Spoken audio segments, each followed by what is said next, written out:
And it's the quote from Scandal that says, "We have to work twice as hard as everyone else to get half of what they get." That is true in a multitude of ways, but especially in the gaming and streaming spaces. So we're here just to give a little bit of our experience as Black folk in the gaming community and talk about how you can overcome, how you can build your brand, how you can build your stream, how you can build your content with the knowledge of things are going to be a little harder for you just because of this. With that being said, I would love to just start with a very simple question. I want to know what are some of the triumphs and challenges that you faced as a streamer in the years that you've been a streamer. A lot of people say, "Hey, you don't experience anything. You're just making that up for content." I guarantee that's wrong. So I would love for y'all to give some examples of like how you have triumphed or you've been challenged in this space that we have. I'm going to open it up, or I will roll a d20 and someone's going to go from there. Hey, I always keep them on deck, y'all. Bet. Bet. Nope. It's a done deal. Ash's 1, Adrian's 2, Katie's 3, Hab's 4. That is a 4. Hab, what's up? Hey, so I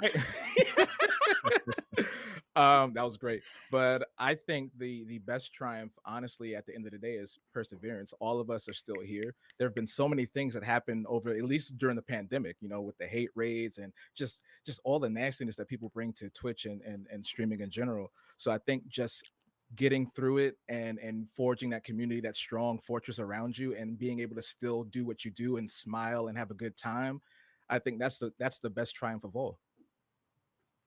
I definitely agree with that. I really, I can definitely second that. I've been creating content on Twitch specifically since 2014.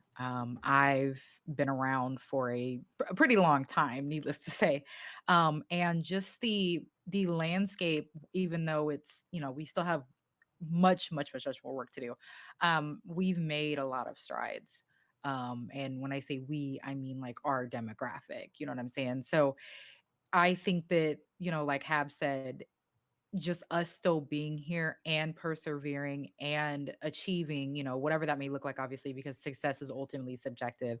I think us just still being here and wanting to do what we do is an accomplishment in itself. Because obviously, I mean, I'm sure that pretty much everybody on this panel and, probably even to maybe the Black folks out there listening have experienced some kind of race related hatred or harassment, whether it's, on a game, gaming online or streaming online, like creating content on Twitch or YouTube or wherever, you may create content at.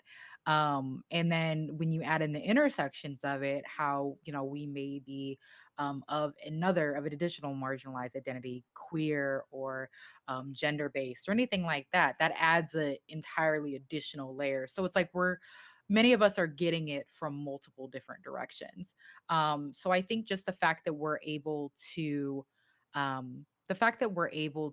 still want to exist in this space and still find joy and find happiness in gaming just at its core in the midst of everything else that's going on, from, like I said, online gaming harassment on Twitch, or just the fact that even taking it a step further and kind of going behind the scenes, where a lot of the folks making the games that we digest or that we consume are not people that look like us. Yep. And then we have to deal with another layer, another facet of it, where it's when we are portrayed in games, a lot of times we're not portrayed in the best of ways. So I think just still wanting to be around and keeping this as our, hobby or our passion or, our job is something that is admirable enough.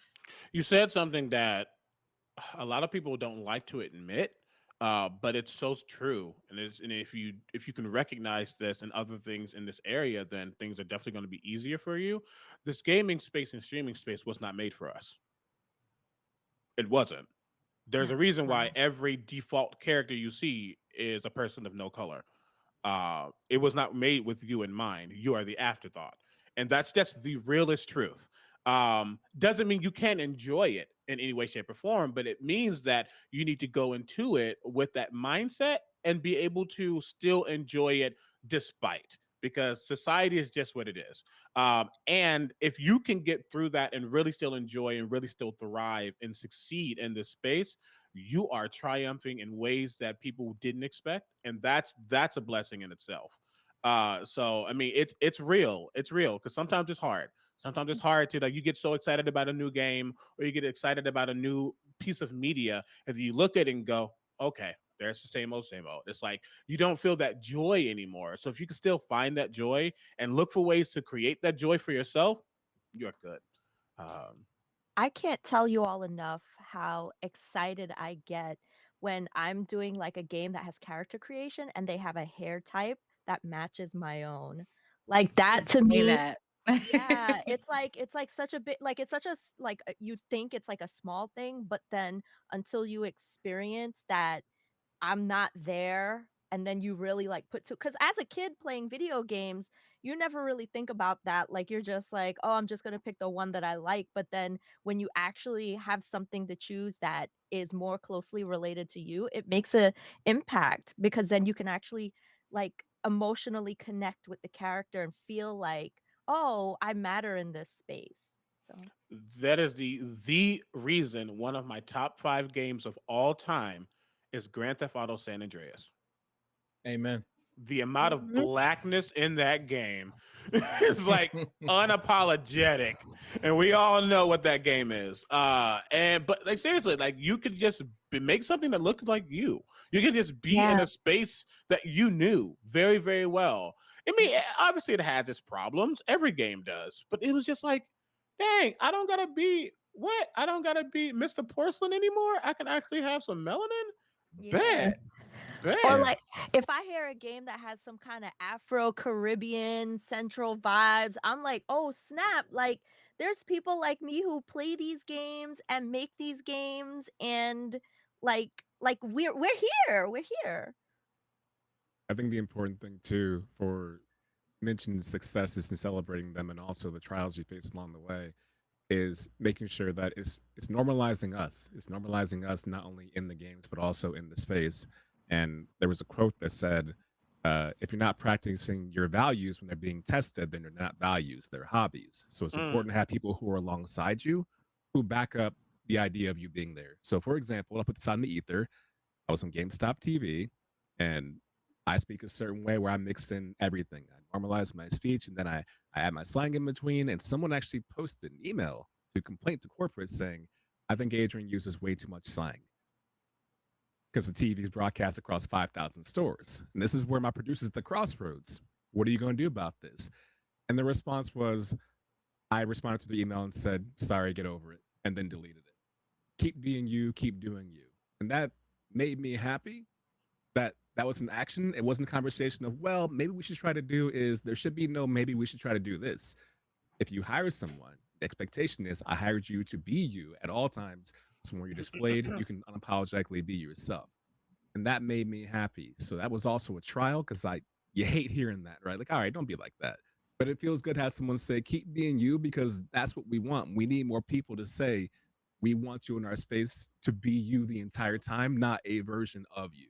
Mm-hmm. Mm. And let's just keep it a buck. We all know that was a very clear microaggression because they weren't talking about slang. We all know. We all know what that Course is. We not. all know what Of that's course code not. for. But you said something that's important as well. You know, keep being you. There's no other you. There will never be another you. Um, and I'm going to use that to kind of segue into this next question. What made you want to become a streamer or a content creator in the first place? Because I think it's important for me just to say out loud that I I didn't know that there were so many other people like me doing what I do until I did it, and then I went, "Oh, there is a group like me. There is a whole community." And that made me more comfortable. That made me for more willing to actually go forth and do what I need to do. Because it's hard when you're like the only one out there. Especially in the theater world. I'm not saying I'm the only black creator out there in any way, shape, or form, especially as a stage performer, but it gets very hard when you're the only black ensemble member in the entire company. So it's like, so like, what made y'all take that step to be a content creator? And it doesn't have to be because you want to be a voice in this space. Like, I mean, I started because I didn't have anything else. It was a pandemic, and now I'm here, and I'm glad to be here. But like, what made you want to start your journey? Well, for me, I clearly love video games a lot. And before I started content creation, I had a job that didn't allow me a work life balance. But then I got out of that job and then I had a better work life balance. So I was like, oh, let's start streaming on Twitch or whatever. Like, let's see how this goes. And then at first, I didn't even start with retro games. I think I started with like Zelda. And then I got into retro games because I was like, I had a backlog of games. But then it just like I really, really latched onto that because I really loved connecting with people through, like the memories of like, "Oh, did you play this game?" or "Remember that soundtrack?" or whatever.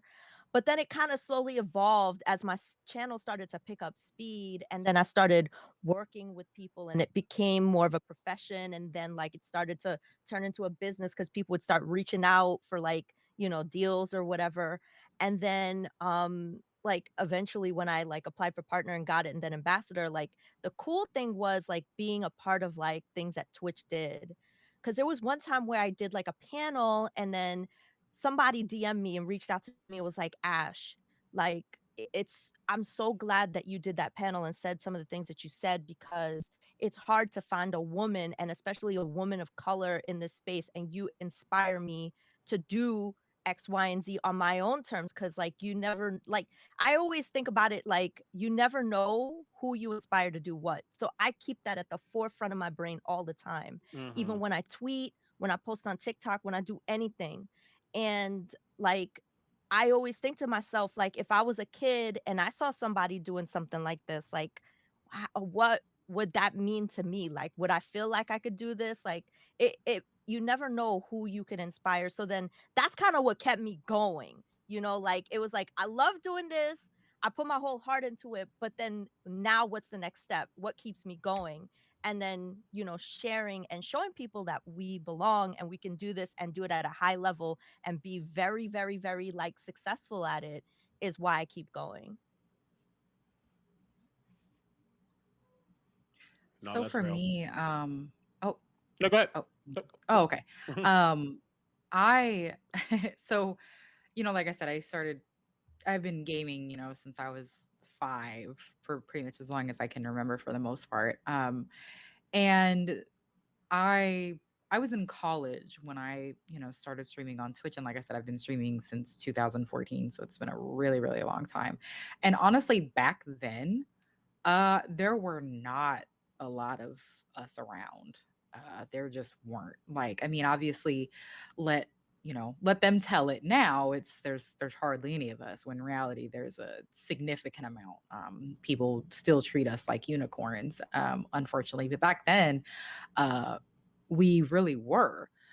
So when I started, I literally just the way that I happened into it was just it was pretty simple. It was just like on Twitter, because I've been on, Twitter for probably 10 plus years. And a friend of mine just so happened to be tweeting about it. And I was, kind of asking questions like, what is this? And I stumbled upon a pretty large streamer named Maximilian Dude and went and, I was like, what's Twitch? What is this? And then I went and checked out a stream and I was like, wow, this is cool. So this guy just sits and plays video games and people watch him. I was like, I can do that. I'm pretty decent at video games and I'm pretty entertaining. I'm very friendly. So why not? So then when the PlayStation 4 actually came out, this was right around the time the PlayStation 4 launched because that was the first console that you could, go that was the first generation of consoles that you could go live directly from the native console without any, computer or anything like that.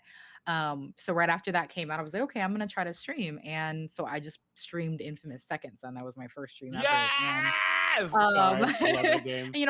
I went from it's an amazing game. It really is. I went from, you know, it was just a couple of my friends watching me to, where I'm at now. And, back then, of course, I would have never thought that, I was gonna end up with doing paid, brand content or sponsored content or any brand activations or anything like that. But just thinking back then, just to how little of, other black folks, other people that looked like me were doing it. I mean, it was few and far between, and if they did